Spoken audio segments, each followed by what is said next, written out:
We're going to go to item 5.2, Vice Chancellor Troy, our state budget update. And then I take it, Dan, you're 5.3 as well? So if you would like to roll into that as well, that's fine. Or Steve, do you? Well, right. Perhaps it was intentional, but 4.1 has not been covered, or 4.2. Did you intend to come back to those later? Yes. but probably not till tomorrow. Okay, I'll start. Well, good afternoon. I guess probably the best news I have for you today is that it's July 11th and we do have an enacted budget to talk about. So it may all be downhill from here, but at least we have that. As you already know, on June 30th, the governor signed a budget that was passed by the legislature with a simple majority vote. This is the first time in, I believe, since the early 60s we've had a budget passed in that manner, thanks to Proposition 25. The plan solves what was identified in January as a $26.6 billion problem with, as scored by the LEO, a little over $11 billion in program reductions, almost $12 billion in new baseline revenue adjustments from January on. The rest of that solution was accomplished through borrowing shifts, transfers, some new fees, and some other, I'll call them cats and dogs for our purposes today.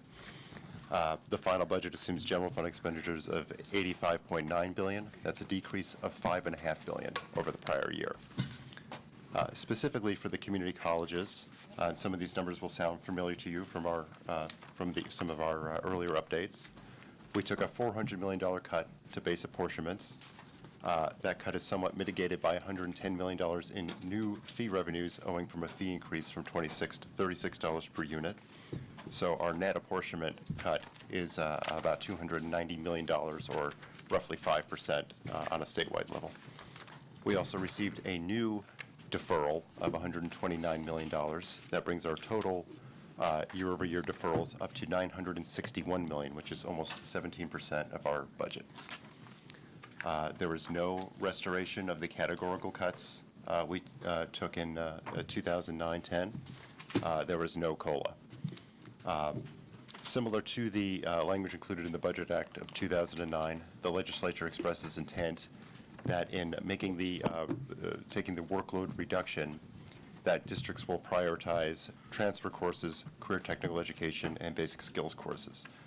So we are very comfortable with that language. And, I think one other issue about the workload reduction, before I get into some other issues I'd like to point out, is that we have a proposal emanating from a group of CBOs and CEOs convened by the League to discuss issues regarding to SB 361 that suggested that in administering the workload reduction, that we exclude for the time being some of our smaller colleges, those with around 3,000 full-time equivalent students or less, from the cut owing to their economies of scale. It would be much more painful for them to make those reductions. So effectively what is proposed is that we would spread the cutout a little bit broader among the other colleges, and that total is about, has an impact of about $4.5 million.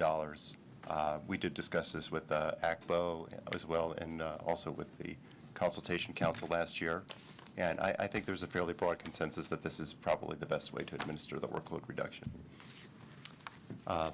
There are significant risks remaining in this budget.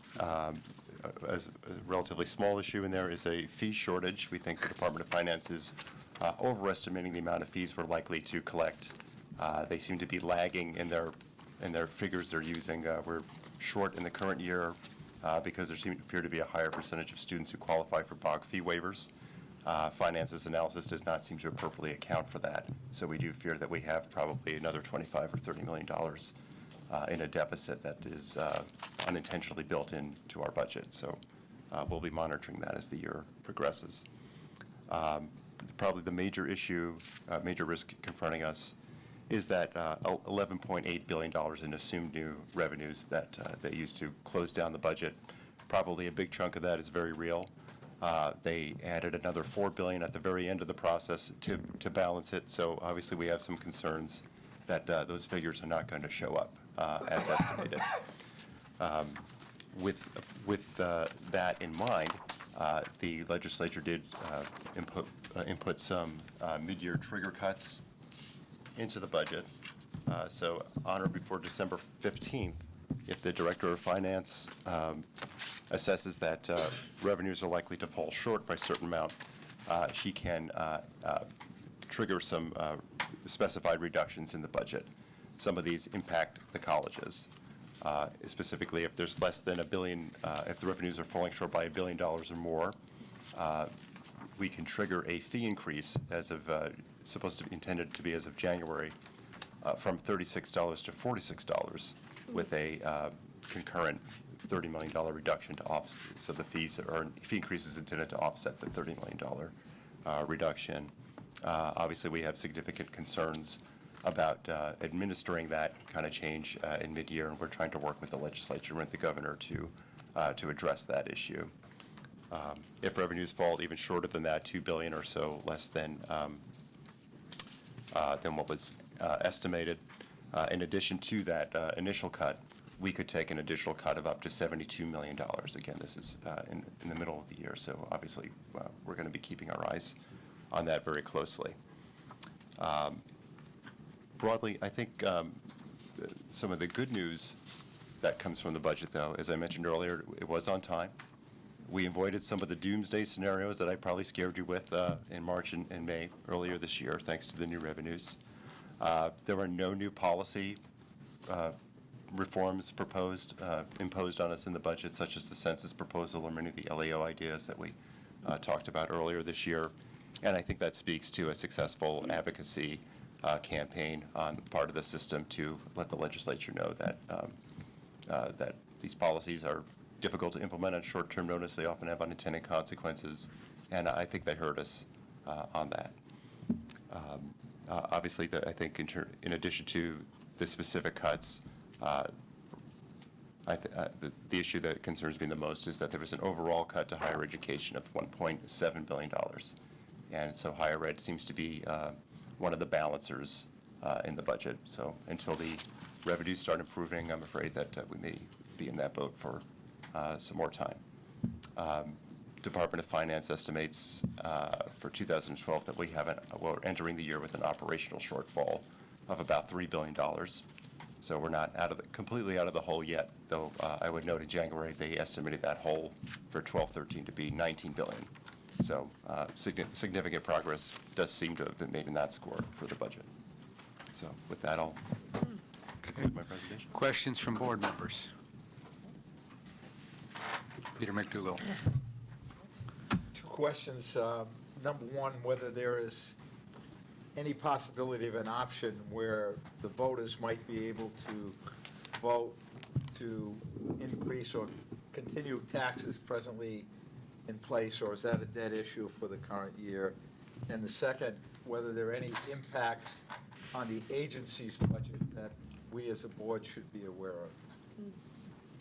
of. To the first question, I don't think we'll see anything in the current year. I think there will be a lot of groups interested in putting initiatives on the ballot, probably in concurrence with the presidential election on November 12th.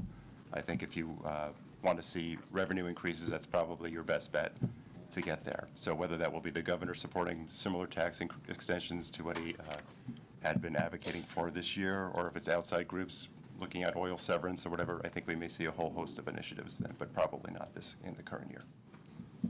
Second question. The second question, there were no specific cuts to the Chancellor's Office budget. Member Baca.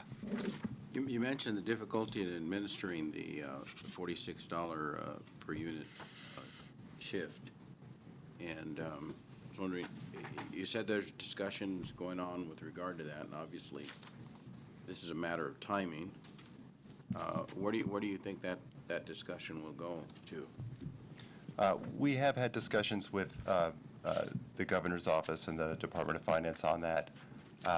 My sense is that they might be willing to allow us to take the cut. If there's no money, they expect that we'll take our lumps to contribute to the budget issue. But if we could push the fees out till the summer or the fall, I think that would allow the districts to not have to go through the administrative rigmarole of Well, leave trying to the cut implement as that it is cut. and defer But we would still get the fee cut. increase? I'm sorry? Leave the cut as it's presented and then defer? That seems to be where fee increase Department of to- Finance is willing to give. So there could be broader issues on fixing the fee issue for the 12-13 year. But for now, I think we're going to have to look for a stopgap measure. Okay, but deferring wouldn't increase the cut. You're saying- We'd still take the $30 million cut. Okay. It's just that the fee would not be, increase would not be implemented on that short notice.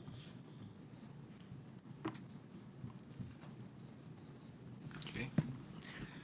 Mr. McDougal. Scott, I have a comment, not so much to Dan, but to you. I just wonder, as we see what's happening to the system, whether this board should go on record with a resolution of some type, not today, but perhaps at our next meeting, where we note the deterioration of access to higher education and the negative consequences of that access to the state of California.